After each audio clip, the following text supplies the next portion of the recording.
All right, just pulled up to the gym, and I'm starting the day off with my recovery swim before I transition to the bike and the run. So we have a full agenda today. Swim, bike, run, lift, if all goes well. So let's get right into it. Okay, switched up the angles on you. Crazy. Post-swim. Pretty excited about it. Just a recovery swim, 25 minutes. I think I can pop those stats up right here. But yeah, I'm finally feeling like a swimmer. Definitely engaging the core and the glutes a little bit more. And I feel like I've been getting my entry a little bit better, so I'm creating a little bit less drag. So those are my insights from the swim. Been using the paddles and a little floaty just to kind of help with my body alignment and stuff. But yeah, just chipping away in the pool and a little bit more frequency, which I think has been helping in just kind of building the muscle memory. So overall, good start to the day, and hopefully we can keep that going.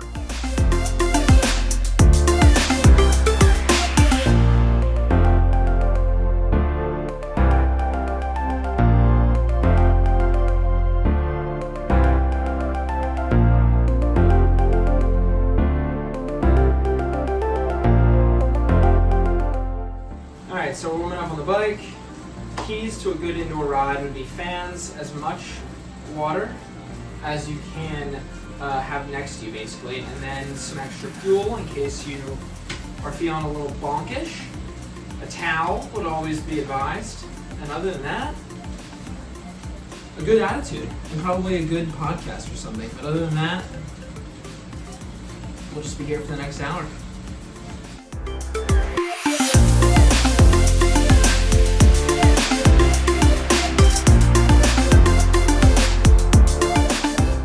Just hop off the bike, 2 quick miles, and not get hit by traffic. All right, here we go. All right, dinner time. What do you got on your plate? I have some sweet potatoes, chicken, and a Greek salad. Very nice, and I substituted sweet peas for rice, and then you see I got some cutesy little cheese in there as well. Bon appetit. Bon appetit.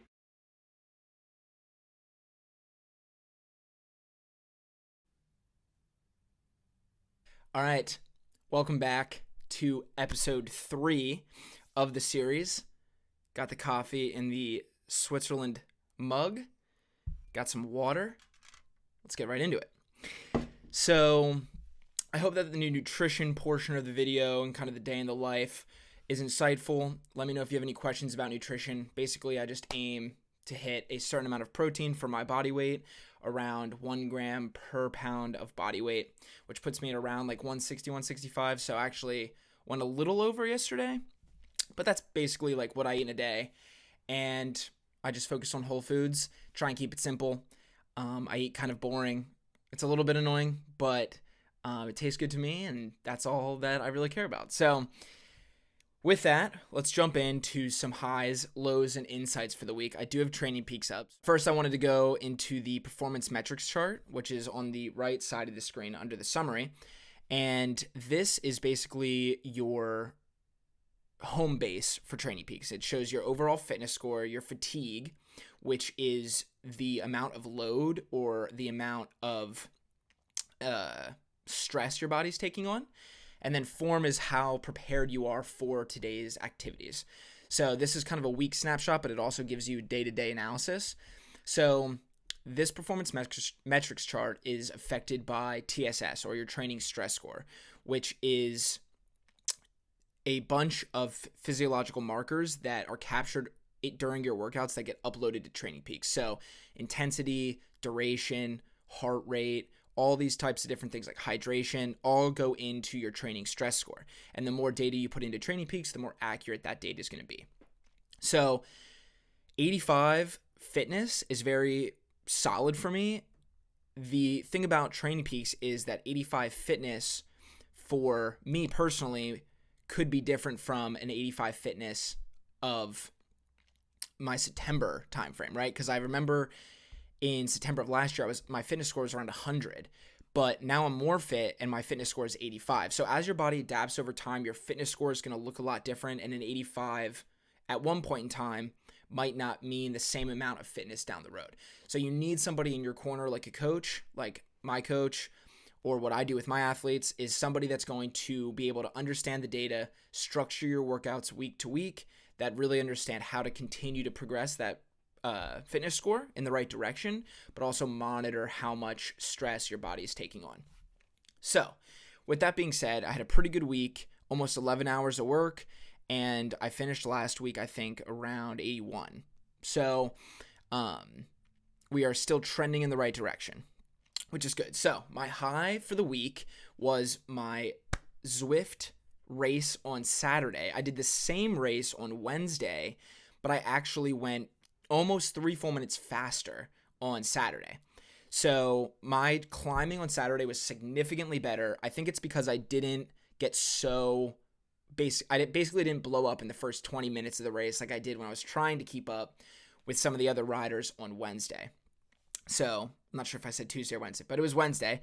So I was really happy that I climbed very, very well on Saturday. It was good for overall confidence, just because typically when I'm riding, climbing is where if it's a long climb, I tend to peter out and I'm not able to keep up. So that was good for confidence. So that was definitely my high.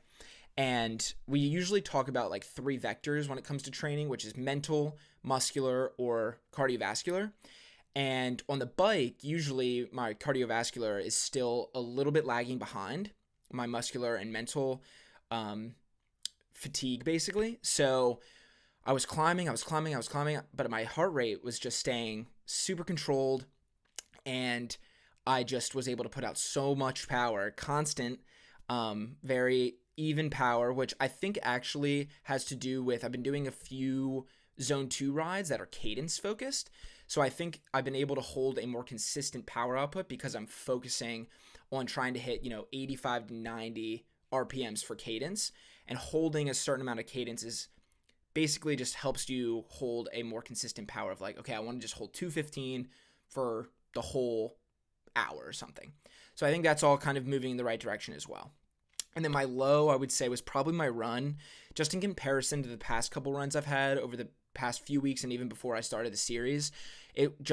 I wasn't mentally there, so I feel like in terms of the vectors, it was definitely mental fatigue from the week. It was a pretty intense week of training, so once I got to the end of the week, it was a little hard to, tie up the shoes and lace them up and get out there, but still was a really positive run, and I'm not trying to beat myself up too much. But I think the insight would be, for this week, would have been, stay on top of hydration, which I think I've hit on before, and just make sure to continue recovering, especially when you have these higher intensity sessions and longer weeks of training.